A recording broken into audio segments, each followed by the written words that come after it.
TikTok was easier. So is Instagram. This video is going to be like 10 minutes long. I don't even know the last time I watched a 10-minute video. Why would you watch a 10-minute video? I don't know. What am I doing? What am I doing? Hi, hello. I carry myself through this world with a certain level of confidence because I know 3 things about myself to be true. 1, I'm hot. 2, I'm funny. And 3, I have fantastic taste in books. It's the new year, so I thought now would be as good a time as any to take a look at my absolute truths and see if they still stand true in 2025. I have confirmed that I am still hot and funny, but my book tastes have changed quite a lot over the last year. So let's take a look at some books that I feel like currently define my taste and figure out if I still have good taste in books or if book talk has not only rotted my brain but ruined my book taste. Hi, I'm Naya. I talk about books on the internet, mostly on Book Talk, sometimes on Bookstagram, and maybe on here. I don't know. Who knows what I'm going to be doing in 2025? Not me. Not me.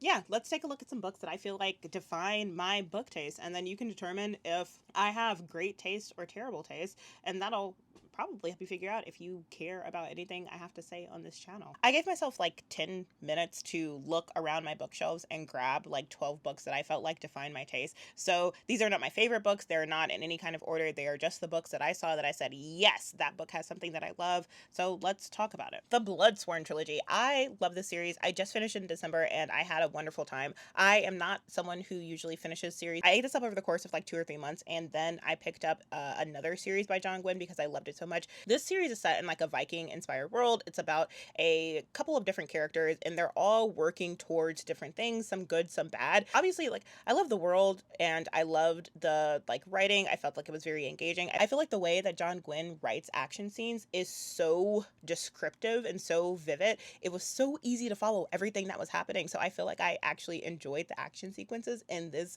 series more than I do in a lot of other series. I'm reading the words on the page, but I have no idea what you're telling me is happening. I just imagine people waving a sword around and just hitting people because I can't follow some of the action sequences sometimes. But with this, everything was so clear. The characters have such depth to them. I loved every single, well, no, I didn't love every single one of them, but I enjoyed reading about every single one of them. Wonderful series. The reason that I feel like this is a series that defines my taste is because it has all of the things that I'm looking for in an epic fantasy. It has a unique world. It has like vivid imagery. It had great characters, and it had like a really satisfying ending. I loved the pacing over these are kind of thick books, and like the pacing for the entire series was consistent. It had all of the hallmarks of what I feel like define like a good epic fantasy for me, and that is why I like love the series, and I feel like this is a series that kind of defines my taste. The Gilded Crown. This book is about what is this book about? Jeez. This is about a necromancer. I mean, like, I'm just gonna, this is about other things too, but the reason I pulled this book is because it's the last book that I read that features necromancy, and I love a book about a necromancer. I love someone messing around with death who really shouldn't be doing that, right? Like, I don't know, there's just something about it. I don't know if it's because I, like, fell into a grave as a child and, like, was a little bit weird after that. Oh, I don't know what it is about it. I could ramble about it, but I'm not going to because I don't want to. This is about a necromancer. After she brings the queen's granddaughter back to life, she basically gets drafted into her service, and it's about her having to deal with all of the like political intrigue and all the things that happen in court, and also deal with her own like complicated family drama. If you are someone who enjoys reading about kind of religious trauma and like you like people with like mommy issues, daddy issues, sibling issues. I don't know. She has a lot of issues. And like, there's a lot more that goes into this book. But the reason that this book defines my taste is because, again, last book I read that featured someone playing around with necromancy. And I love a book with a little necromancy. I'm a simple soul. Now for something that's more fun and a little more damning. Okay. The Wedding Crashers by Mia Sosa. I ate this book up. Is it the best book I've ever read? Absolutely not. No, I don't even recommend this book to everyone because I know that it has flaws. I know that it's a little bit silly. It's ridiculous. It's over the top. It reminds me of like watching a romantic comedy in like 2010, and they don't make good romantic comedies anymore. So I'll take what I can get. Okay.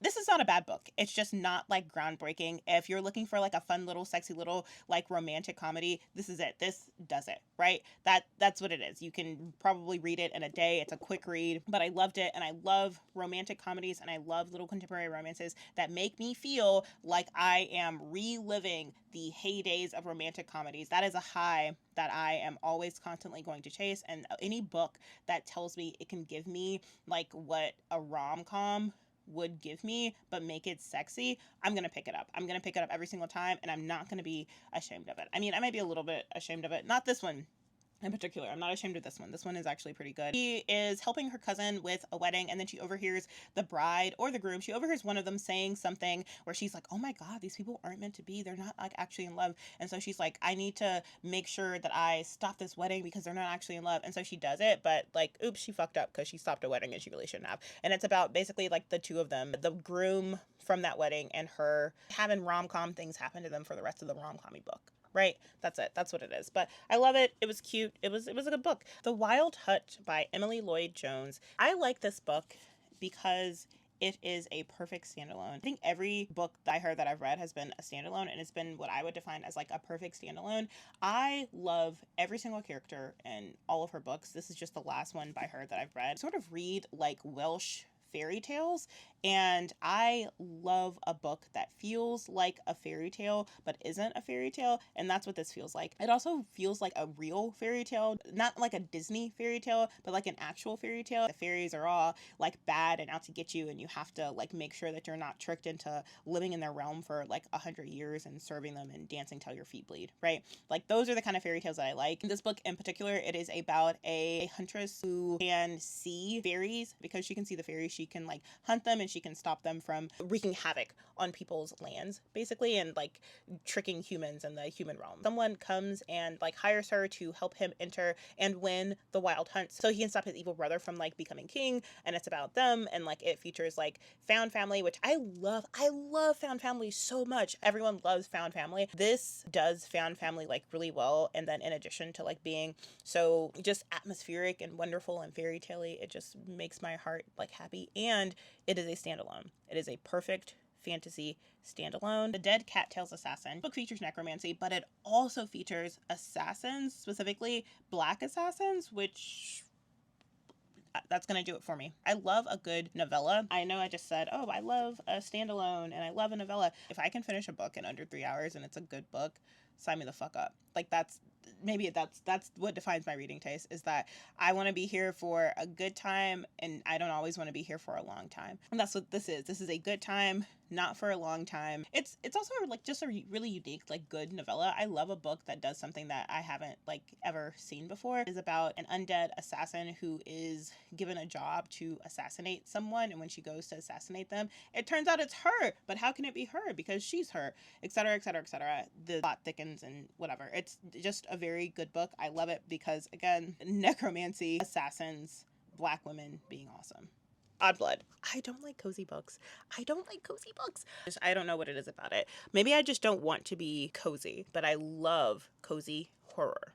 I love cozy horror. I love being a little bit scared, but also like the stakes are really low, but like it's the most terrifying world that you could like live in. Like it's very low stakes, but it's also like super gory and kind of like weird. She meets this vampire at a party and finds out that he is a vampire accidentally. And instead of killing her, he hires her to care for like an older vampire that lives with him. It's just a fun little series, and it defines my taste because I love cozy horror. I love a book that's a little weird, that's a little bit funny, and that's absolutely terrifying if you think about it too long. Really Madly Deeply, this is just a spicy contemporary romance. I don't really think it's very funny. I mean, I think it might be funny. I don't really remember. I do remember how hot it was. I loved how realistically the characters like fell in love and how their relationship progressed. She's like a best-selling romance author, and he is a divorce lawyer, and they go on a podcast together right after her life has kind of like fallen apart, and she gets like really angry with him. And it turns out that when you're like just beefing with someone on a podcast, people like that, and so the two of them end up having to like work together on like podcast episodes, and sparks fly as they're working together because I don't know, I should say something. I don't have anything clever to say about it, honestly, but sparks fly. That's what it is. Sparks fly as they're working together. Remember when I said earlier in this video that I was funny?